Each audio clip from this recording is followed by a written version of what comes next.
ಈ ಹಿಂದೆ DCM DK Shivakumar nut bolt tight ಮಾಡುವಂತಹ ಹೇಳಿಕೆಯನ್ನು ಕೊಟ್ಟಿದ್ರು. ಅದು ಬಹಳ ಚರ್ಚೆಗೂ ಕೂಡ ಗ್ರಾಸವಾಗಿತ್ತು. ಈಗ ಮತ್ತೆ ಸಿನಿ ಮಂದಿ ಬಗ್ಗೆ ಡಿಕೆ ಶಿವಕುಮಾರ್ ಮಾತನಾಡಿದ್ದಾರೆ.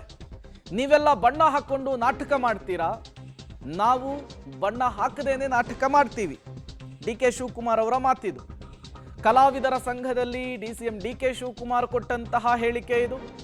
ಥಿಯೇಟರ್ ಎಲ್ಲ ಮುಚ್ಚಿ ಕಮರ್ಷಿಯಲ್ ಆಕ್ಟಿವಿಟೀಸ್ ನಡೀತಾ ಇದ್ದಾವೆ. ಈ ಬಗ್ಗೆ ಸರ್ಕಾರಕ್ಕೆ ವರದಿ ಕೊಡಿ, ಸಮಸ್ಯೆ ಬಗೆಹರಿಸೋಣ. ಫಿಲ್ಮ್ ಚೇಂಬರ್ ಮೇಲೆ ನನಗೆ ಕೋಪ ಇದೆ, ಈಗ ಮಾತಾಡಲ್ಲ. ಮತ್ತೊಮ್ಮೆ ಫಿಲ್ಮ್ ಚೇಂಬರ್ ಮೇಲಿನ ಕೋಪದ ವಿಚಾರವನ್ನ ಕಲಾವಿದರ ಸಂಘದಲ್ಲಿ ಡಿಸಿಎಂ ಡಿಕೆ ಶಿವಕುಮಾರ್ ಪ್ರಸ್ತಾಪಿಸಿದ್ದಾರೆ.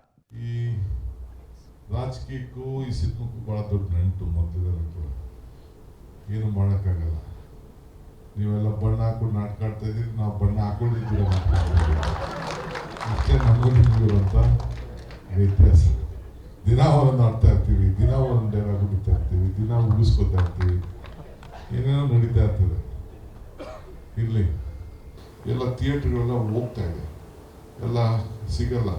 ಥಿಯೇಟ್ರ್ಗಳೆಲ್ಲ ತೆಗೆದುಬಿಟ್ಟು ಈಗೆಲ್ಲ ಕಮರ್ಷಿಯಲ್ ಆ್ಯಕ್ಟಿವಿಟೀಸ್ಗೆ ಹೋಗ್ತಾ ಇದೆ. ಥಿಯೇಟರ್ಸೇ ಕಡಿಮೆ.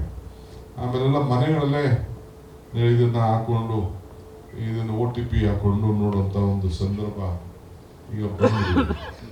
ಸೊ ಆಗ ಇದು ಒಂದು ಇಂಡಸ್ಟ್ರಿಗೆ ಟೆಕ್ನಾಲಜಿ ಬಂದಾಗ ದೊಡ್ಡ ಸಮಸ್ಯೆನೇ ಇದೆ. ಅದಕ್ಕೆ ನೀವೆಲ್ಲ ಕೂಡ ಇದರ ಬಗ್ಗೆ ಏನೇನು ಆಗಬೇಕು ಅಂತೇಳಿ ಪರಿಶೀಲನೆ ಮಾಡಿ ಸರ್ಕಾರದ ಮೇಲೆ ಒಂದು ವರದಿ ಕೊಡಿ. ನಾವು ಎನ್ಕರೇಜ್ ಮಾಡೋಕ್ಕೆ ನಾವೆಲ್ಲ ಬದ್ಧವಿದ್ದೇವೆ. ಥಿಯೇಟ್ರ್ ಕಟ್ಸ್ಕೊಳ್ತಾರೆ.